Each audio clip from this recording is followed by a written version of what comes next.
Hello, my name is Norris Virgil Lee.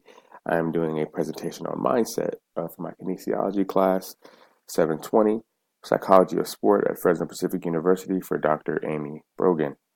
In review of Eduardo Bracino's The Power of Belief, Mindset, and Success, I was very intrigued by the topic of growth mindset versus fixed mindset. Personally, the first thing I think of when I even hear the word mindset, I think attitude. So I substitute the word growth attitude for fixed attitude, if you will. And so some of the research showed that children who received relatively high proportion of process praise, praise for effort and strategies, showed stronger incremental motivational frameworks, including a belief that intelligence can be developed and a greater desire for challenge.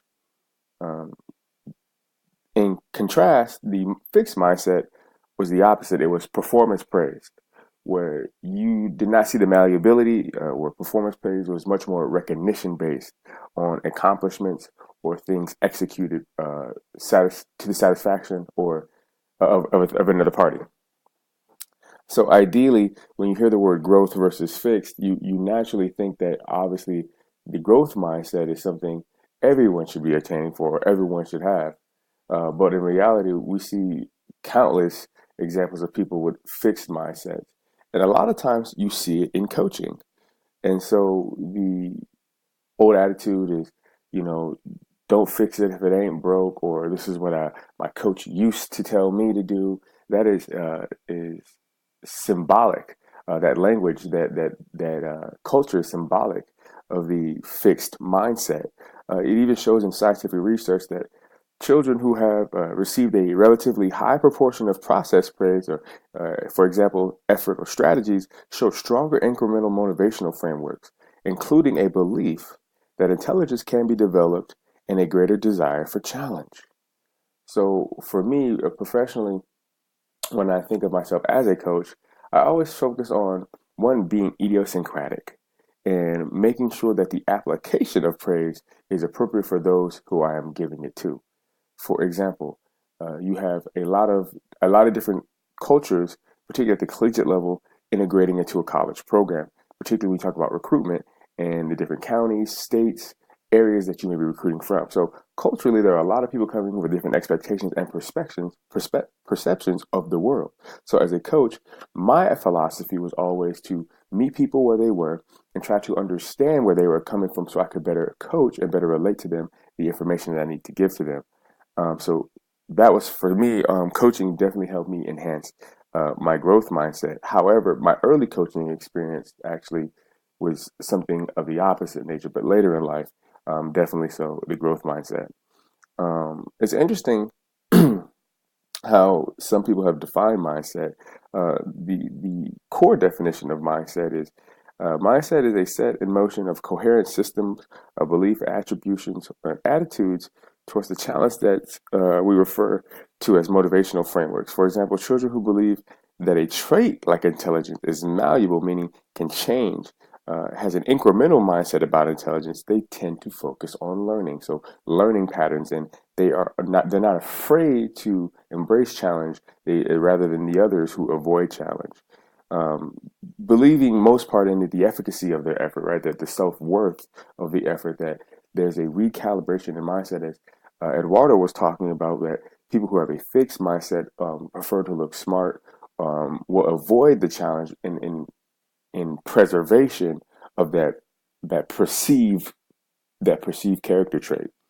And in comparison to the growth mindset, where the attribute like setbacks are actually viewed as incremental successes, because a setback means that it's an opportunity for growth, meaning you can change and you have an effort, which is the currency. Effort is the currency in which people with the growth mindset use to continue doing what they do. For me personally, when I think of the fixed mindset, I think of my early life, particularly when it came to athletics, and how a lot of my coaches streamline um, my experience in the sense that the positions that I was allowed to play. For instance, as a 12, 13, 14-year-old kid, I had a very strong arm and could throw the football quite a distance, actually about 50 yards. And for a 14-year-old, 13-year-old kid, that is pretty far. But at the same time, I was also probably the fastest kid on the team as well. And it's interesting how, with that characteristic, knowing that the quarterback position in football is fundamentally the most critical position on the field, that you would not have me at that position based off, one, my intelligence, and also two, my athletic ability, but because of the fixed mindset of the area that I was living in. There was the idea that, well, your speed will lend you to being a great wide receiver, which typically African Americans play. So personally, my experience with that fixed mindset actually was quite damaging to me as a young athlete. Professionally, as a youth coach, almost in comparison to my athletic career, my coaching career resembled or mirrored some of the same, I guess, negative impacts. For example, my first coaching job was a high school football coach coaching wide receivers. However, though, the offensive coordinator and the head coach both acknowledged my ability to, one, um, uh, see and develop patterns and understand the game of football, which would lend me to being a higher level coach, for say, in terms of the hierarchy in coaching. So professionally, my experience with it was very fixed in the beginning as well. Um, Now, it's interesting in terms of my academic research selection. Why I chose these specific things is because they all give credit to my personal testimony.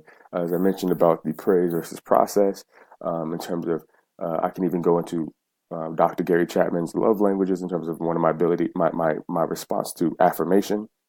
And so how performance may have given me a response early in life, but it did not resonate with me long term because it actually damaged my ability to appreciate the process versus recognizing where I wanted to exceed and accomplish. Um, Interestingly enough, when I as I grew spiritually, um, that's when I began to really see the benefits and the profits of laboring.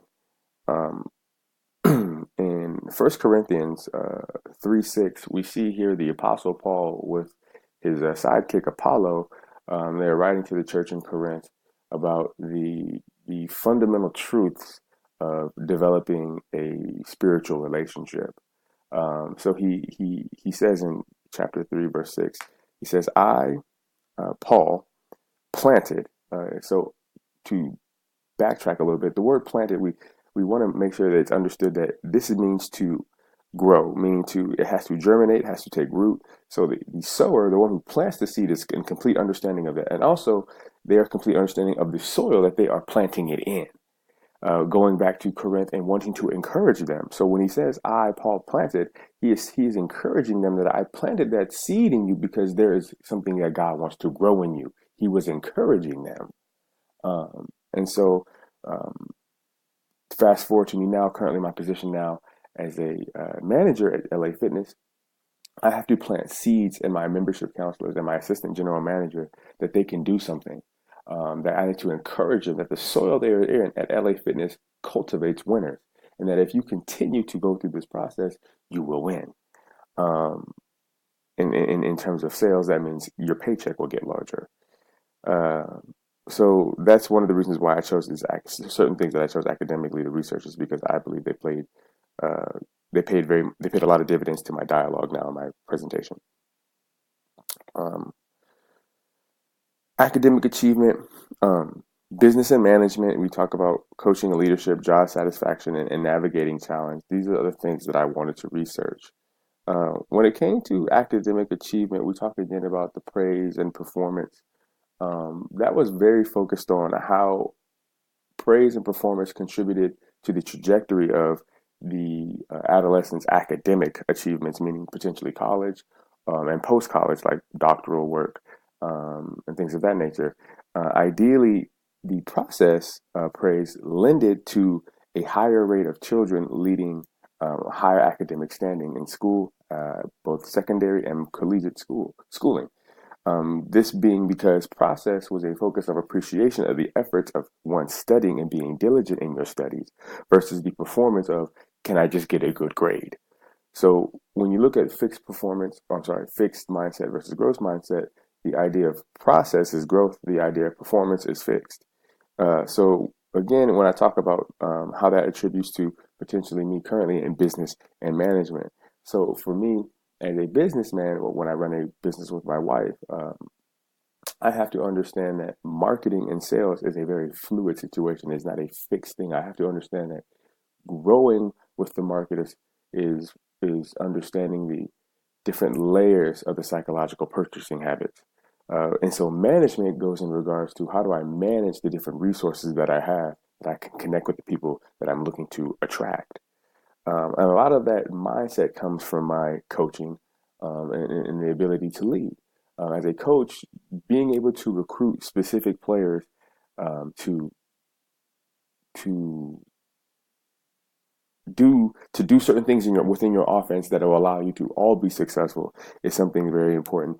And the leadership, how that is the incubation of coaching, which I mean by leadership is the influence. So as a coach, I want to influence my players to play at a certain level, or influence them to play a certain way in terms of their competitive ethics and how they should be able to achieve. So later it translates into their ethics professionally, meaning that they're not the public accountant that is helping you cheat on your taxes versus the guy who is working for nonprofit organizations.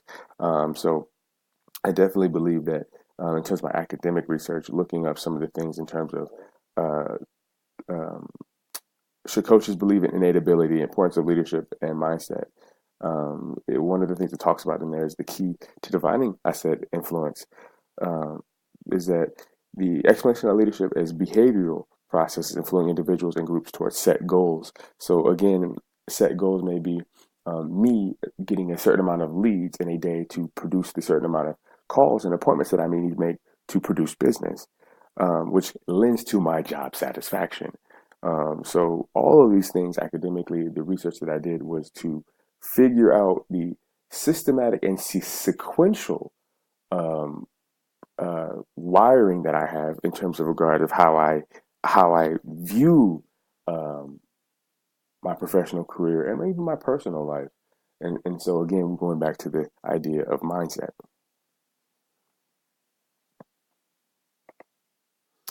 Professional development. Uh, I must, one, learn to lead, influence, don't manage, not nitpick. Leading is developing interdependence versus managing is developing dependence.